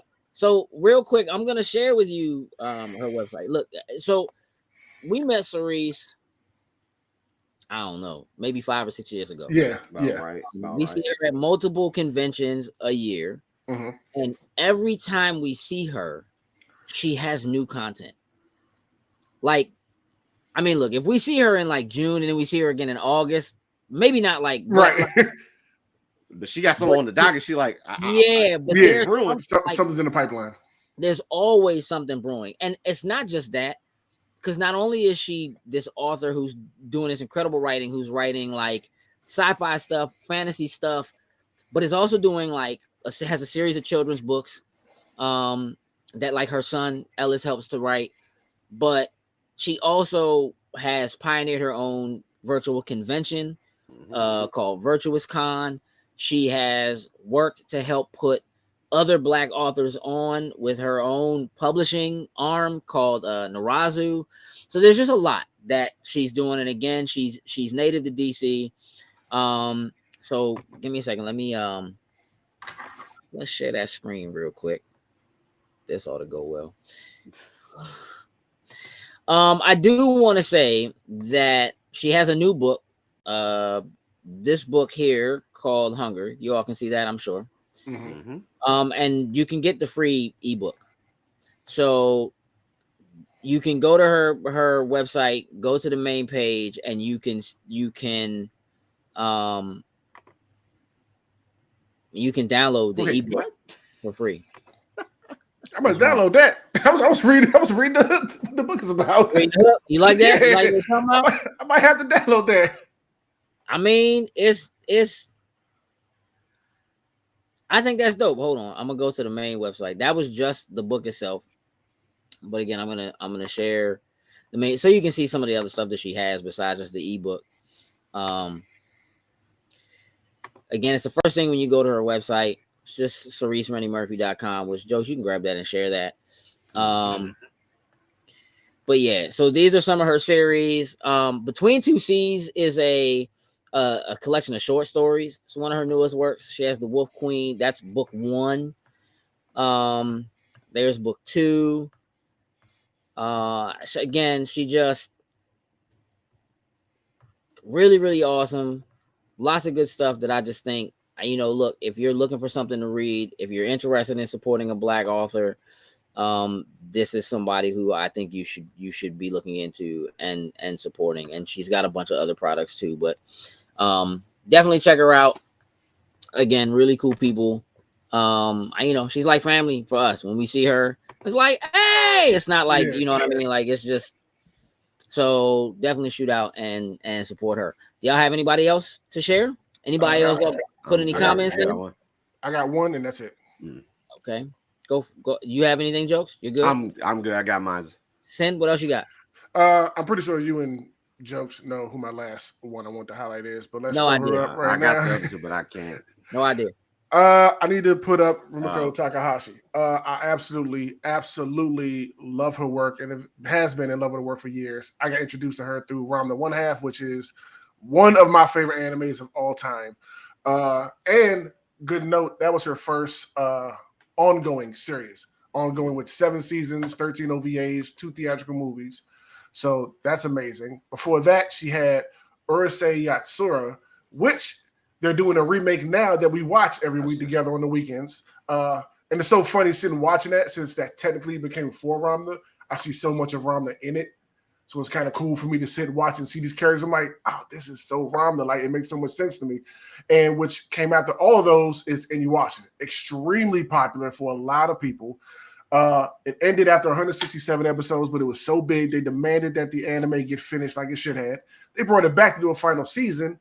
And years later, we're just now finishing up another follow-up season about their kids. Like, so her work is really, really good. I think it's something for everybody. Like, it's funny, it's adventurous, it's action, it's entertaining, it's romantic, it's cute. She embodies a lot of stuff in her characters. Her diverse characters she puts into her stories, as crazy and kooky as they might seem, the way it all works so well together, like, she's brilliant at. So I definitely want to highlight on that. Like, so shout out to Rumiko Takahashi. There are like 3 Inuyasha movies.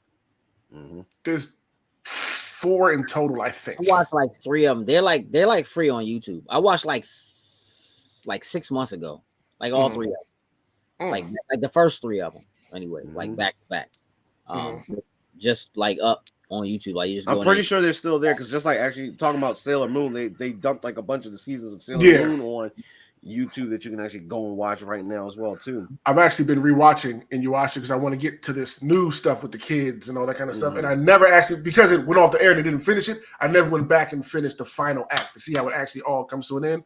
So slowly but surely at night, I watch a couple episodes before I go to sleep and just build back up to that point. So that's what I'm. Whoa, my man got yeeted. What happened?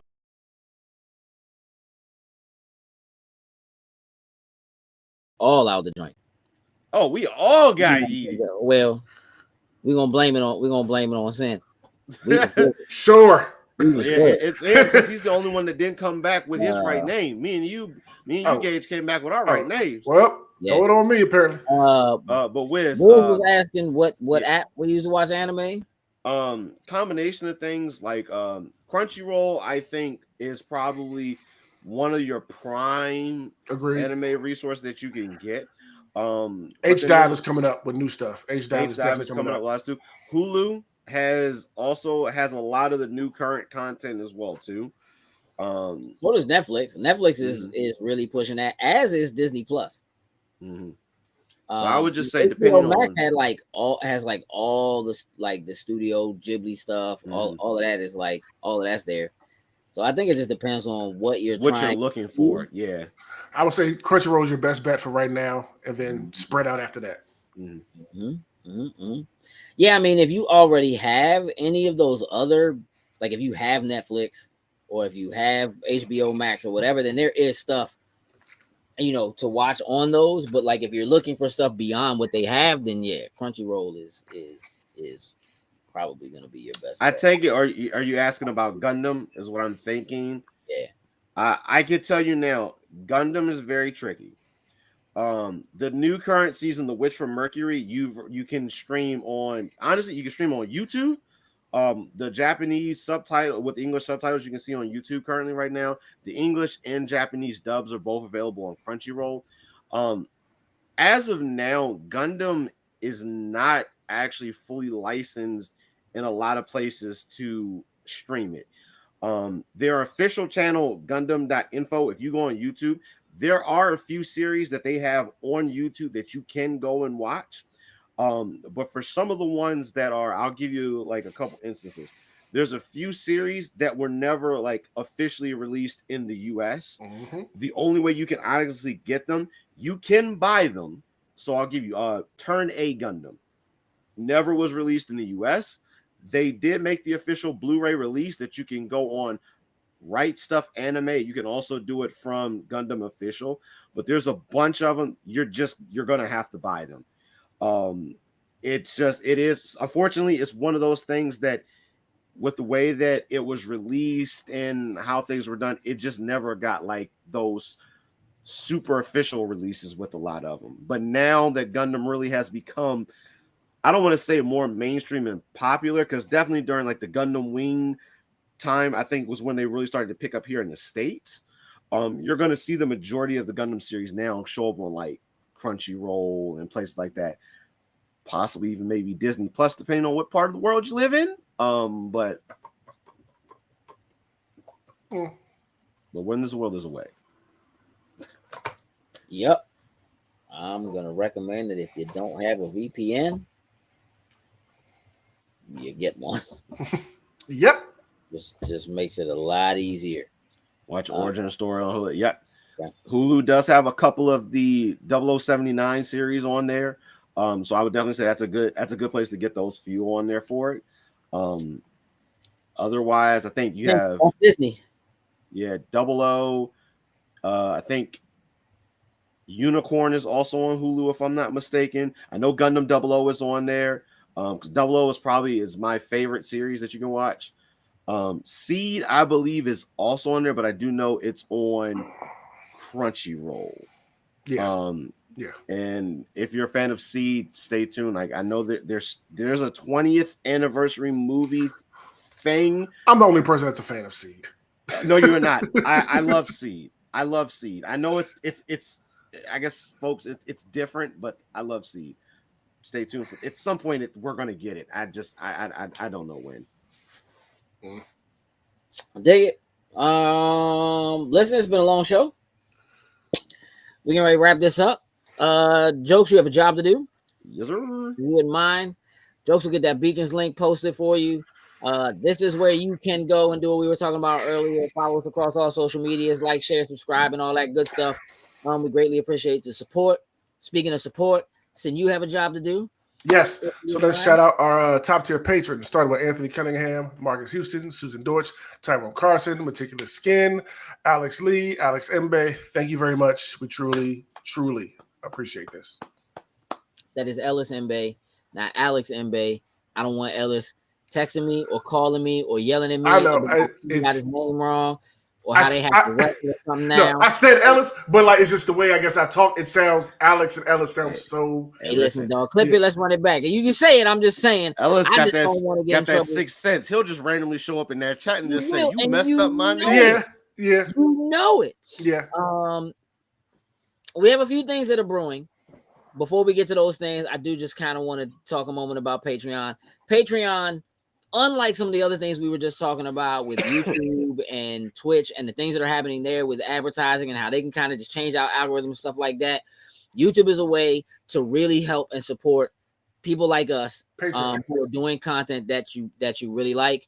And so I would advise you to not just check out Patreon for us, but if you have other content creators that you like and you follow or whatever, there's a good chance they have a Patreon or something like it. They might be using Utreon or something else like it.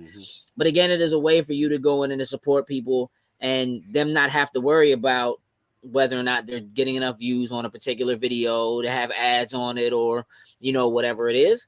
And so it does kind of give you a direct gateway with some of the creators you really dig. Much appreciate that, Hef. Definitely appreciate Hef. Make sure y'all check out Hef on Sunday nights, 9:00, right, Hef? On Facebook. That's the all dressed up podcast. Make sure you check them guys out, man. Good guys.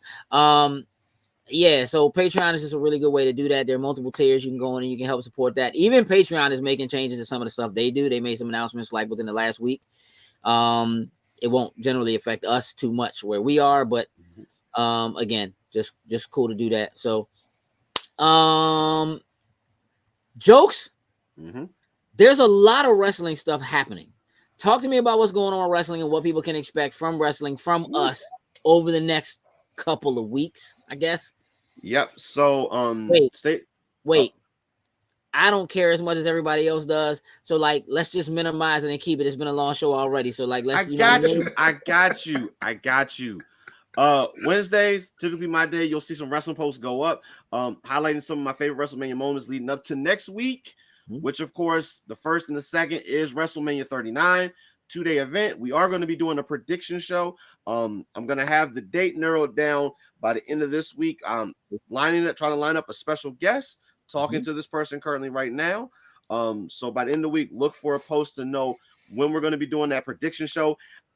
Possibly, depending on how things go, it may be split between the 2 days to kind of do the night 1 and the night 2, depending on how everybody feels. May just do one long WrestleMania prediction show because right now it's like 12 or 13 matches. So be on the lookout for that. While I hate to prolong anything with us talking more about wrestling, I do have to ask, what's the over under on there being an actual April Fool's? We pulled one over on you for the first run of WrestleMania being 2 nights and for the first run of it being on April Fool's Day. Oh, highly doubt it. No, the amount of the amount of tickets they didn't sold. That doesn't mean there isn't going to be something. Look, there'll be some type of joke, but it's not going to be anything to do with the matches will be the matches. I don't think if anything. Now I will say there could be. We could see a match maybe. Not necessarily. Maybe it's not supposed to be a match. Maybe it's just supposed to be 2 people talking.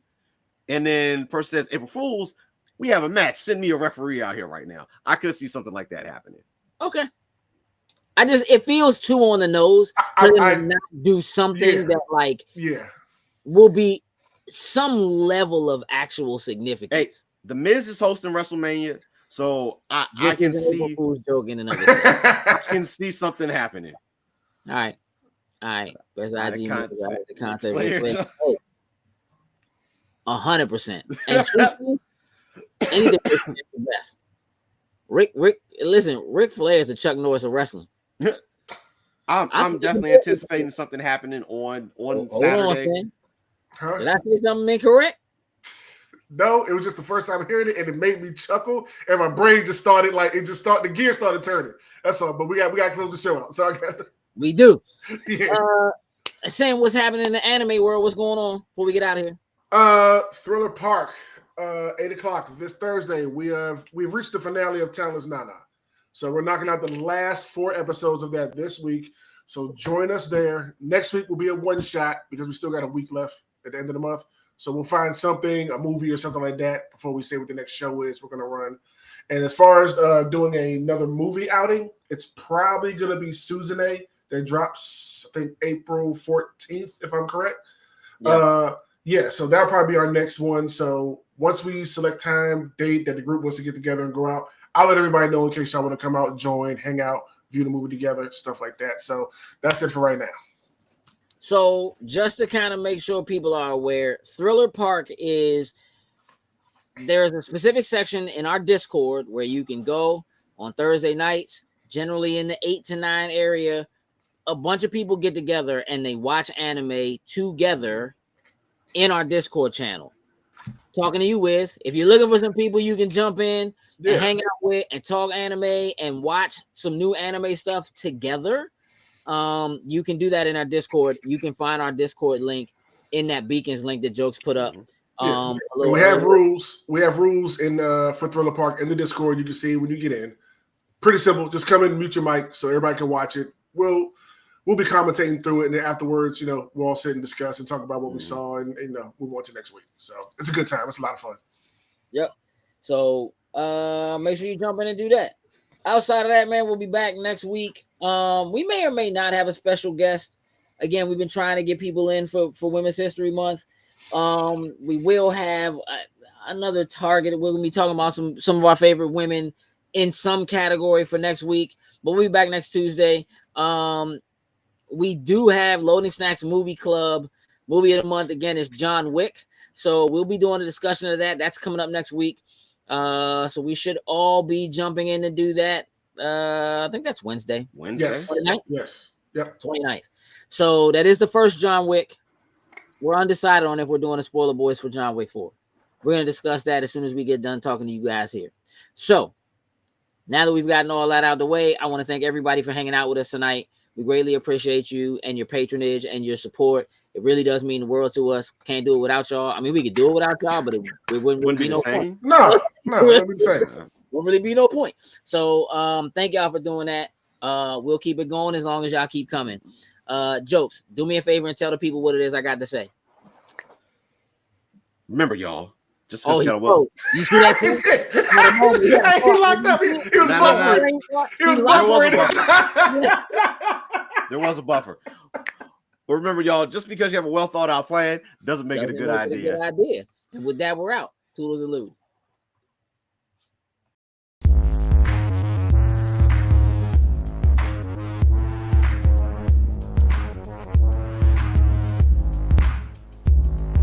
Loading Snacks